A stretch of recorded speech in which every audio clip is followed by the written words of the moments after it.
Que el Señor esté con ustedes. Proclamación del Santo Evangelio según San Mateo.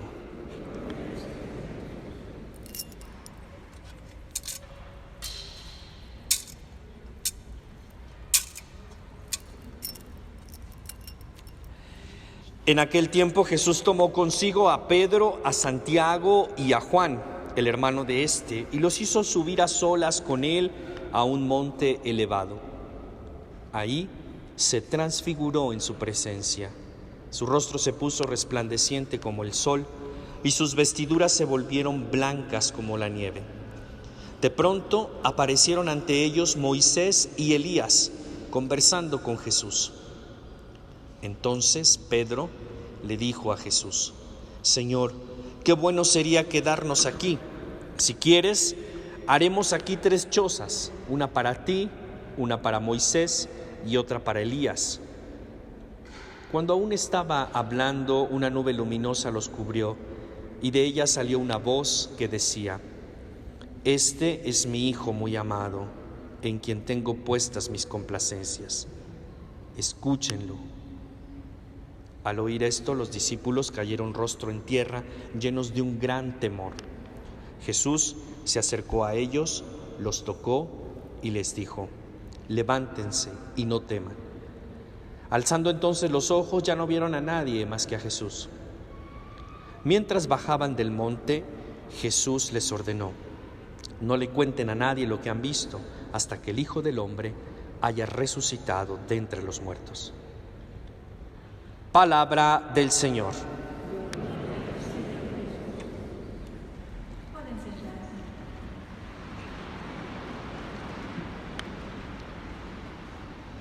Segundo domingo de Cuaresma. Seguimos en este camino, en este itinerario que la liturgia nos va presentando, sin perder de vista que estamos en una liturgia bautismal. Nos está preparando la Cuaresma para vivir el momento de la Pascua. Lo hemos dicho ya en otras ocasiones, es el cambio, la conversión que nos pide en esta Cuaresma para una vida nueva. La semana pasada iniciábamos este recorrido hablando precisamente del ambiente que hay que crear para vivir esta Cuaresma. Y decíamos, el desierto es este simbolismo del ambiente que hay que crear durante este tiempo de Cuaresma para encontrarnos con nosotros mismos. El desierto es el lugar de la soledad, el lugar del silencio, es el lugar de la austeridad, en donde yo puedo entrar en mí mismo, enfrentarme con mis propios demonios, saber qué es lo que tengo que cambiar, y entonces me preparo para iniciar todo este camino, este recorrido que me llevará a superar mis propias dinámicas de pecado y entonces convertirme. Pero decíamos otra cosa también importante de este texto de las tentaciones. Decíamos cómo Jesús vence cada una de las tentaciones que se les presenta a base de la palabra de Dios. La respuesta de Jesús siempre ante la tentación del demonio es una palabra tomada del texto sagrado. De ahí que podemos intuir que Jesús está presentando la manera de Mesías a través de la cual Él nos va a salvar. Y esta manera es precisamente la obediencia. Aquel que es capaz de escuchar la palabra y ponerla en práctica. Jesús, el Hijo, con mayúscula, está optando por un modo de ser que tiene que ver con obediencia. ¿Por qué recuerdo este pequeño detalle de la semana pasada? Porque bueno, si la semana pasada Jesús se ponía de frente con la obediencia a través de estas tentaciones, el día de hoy serán los discípulos los que tendrán que elegir si de verdad quieren seguir al Maestro que ha optado por la obediencia. Y les toca entonces también a los discípulos hacer una opción por obedecer. Recordemos cómo en el texto de Mateo, unos capítulos atrás, Jesús les ha anunciado precisamente a estos discípulos cuál va a ser su destino. Y el destino de Jesús era precisamente el sufrimiento, el dolor. Finalmente, dice Jesús, lo van a matar, al Hijo del Hombre lo van a matar, pero va a resucitar.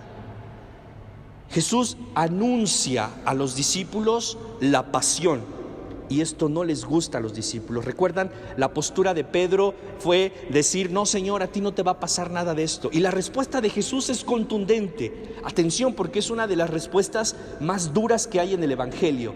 Apártate de mí, Satanás, porque lo que tú estás pensando no viene de Dios. Ojo, cuando se habla de sufrimiento, cuando se habla de dolor, cuando se habla de muerte, de enfermedad, no nos gusta escuchar este tipo de cosas. Y podemos tomar la actitud de Pedro, pretendiendo decirle a Dios cómo tiene que hacer su chamba. Aguas, porque la respuesta de Jesús es muy fuerte y muy dura. Aléjate de mí. Es decir, Jesús va a optar siempre por la obediencia. En medio del caos o del sufrimiento o del dolor que pudiera estar pasando, Jesús se mantiene confiado en Dios. Y aquí está la palabra clave del Evangelio del día de hoy: la confianza en Dios. Que no obstante, en medio de la tribulación, en medio del sufrimiento, de la cruz, Jesús se mantiene fiel a la palabra que Dios le había dado. Yo te voy a resucitar, vas a resucitar al tercer día.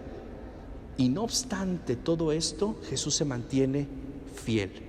Atención, porque el texto de hoy nos cuenta cómo Jesús sube al monte con estos mismos 3 discípulos a los que se les había anunciado la pasión, y ahora Jesús se les revela en la gloria. Dice el texto que se transfiguró, su rostro brillaba, su vestidura era completamente blanca. Estamos de frente, hermanos, a una anticipación de la resurrección. Los discípulos son capaces ahora de ver la gloria de Dios. Y la tentación va a ser precisamente la que Pedro dice: hagamos 3 chozas. Es decir, quedémonos aquí, en lo bonito, en lo resplandeciente, en la gloria, en donde no se sufre, en donde se está bien. Aquí estamos bien, aquí vamos a hacer 3 chozas y nos quedamos aquí. No, es una tentación. Inmediatamente se escucha una voz que dice: este es mi hijo muy amado. Como en el texto del bautismo, ¿recuerdan? Exactamente las mismas palabras, solamente que la transfiguración añade una palabra más, un imperativo. Dice: escúchenlo. O lo que es lo mismo, obedézcanlo, porque recuerden que oír y obedecer vienen de la misma raíz. Escuchar tiene que ver con poner en práctica lo que escucho. Nuevamente, la obediencia. El mensaje del Padre, cuando se escucha esta voz, es clarísima. No obstante, Jesús ha anunciado una vida no fácil, una vida que va a implicar esfuerzo y valentía. La palabra de Dios, la palabra de este Padre es: confía, escúchenlo, dense cuenta que antes de pasar a la resurrección es necesario pasar por la cruz. Y esta es una regla de la vida espiritual. No podemos no podemos llegar a una vida nueva si antes no trabajamos en la cruz, si antes no nos ponemos en un esfuerzo por vencer nuestras dinámicas de pecado. ¿Que es difícil? Sí. ¿Que es necesario? También. No hay resurrección si no hay cruz, hermanos. El texto de la transfiguración entonces nos coloca en esta perspectiva de obediencia y de confianza en Dios. No obstante las cosas no salgan como tú quieres, no obstante las cosas no estén sucediendo bonitas en la gloria, habrá que mantenernos en la cruz. No caigamos en la tentación de pensar que porque nos va mal en la vida, Dios nos ha dejado de amar o nos ha dejado de escuchar. Eso es una mentira que pretende alejarnos del amor de Dios. La confianza en Dios en medio de la tribulación, en medio de la enfermedad, en medio del dolor, en medio de la crisis que podamos estar viviendo en este momento, la confianza en Dios de saber que Él nos ama y nos va a resucitar. No caigamos en la tentación de desanimarnos o de desalentarnos. Dios tiene preparado la victoria para nosotros, pero nos toca acoger en este momento y poner lo que está de nuestra parte para que las cosas cambien. Pero me toca a mí. Yo no puedo pretender que Dios venga y me solucione la vida. Tengo que aprender a tomar mi propia responsabilidad, aún en medio de todo esto. Y el gran ejemplo nos lo da la primera lectura, Abraham. Si la semana pasada escuchábamos en la primera lectura el testimonio de Adán y de Eva que sucumbieron ante la tentación y desobedecieron, hoy la primera lectura nos presenta a Abraham, el padre de la fe.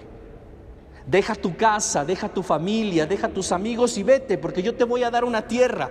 Y en medio de la incertidumbre y en medio de todos los temores que Abraham pudo haber tenido, Abraham se lanza y confía en Dios. Y sabemos la historia de Abraham. Sabemos que Abraham fue un hombre que estuvo siempre viviendo de la fe. La fe tiene que ver con la confianza. Abraham es hoy el gran ejemplo de la fidelidad a Dios, de la confianza a Dios. Y Dios le promete una cosa: en ti todas las naciones serán bendecidas. Y efectivamente, Cristo Jesús viene a ser el cumplimiento de esa gran bendición de Abraham. Y por eso tú y yo hoy somos capaces de reconocer que efectivamente Dios cumple sus promesas. Y así como Abraham lo bendijo con una tierra muy próspera y con un pueblo numeroso, así también Dios a mí me ayudará en medio de mis problemas y de mis dificultades. San Pablo, en la carta a Timoteo, recuerden que la carta a Timoteo está escrita en los últimos momentos de vida de San Pablo, antes de ir al martirio, y le escribe a Timoteo diciéndole: los sufrimientos que hemos padecido por anunciar el Evangelio valen la pena, porque el Señor nos ha dado la vida eterna. San Pablo reconoce que el camino serio y auténtico en el seguimiento de Jesús implica sufrimiento, implica dolor, pero no podemos, el acento no está puesto ahí, el acento está puesto en la vida eterna que Dios nos ha prometido. El sufrimiento y el dolor, hermanos, es una cosa pasajera. La vida eterna, la gloria, es precisamente para siempre. Ahí debe estar puesta nuestra esperanza. Ojalá que este camino de Cuaresma, este tiempo de Cuaresma, nos permita prepararnos en medio de la cruz, en medio del sufrimiento, confiar en el amor de Dios y poner nuestra mirada en la promesa que se nos ha hecho de una bendición eterna. Vamos a pedirle esto al Señor. Nos ponemos de pie, vamos ahora a proclamar nuestra fe.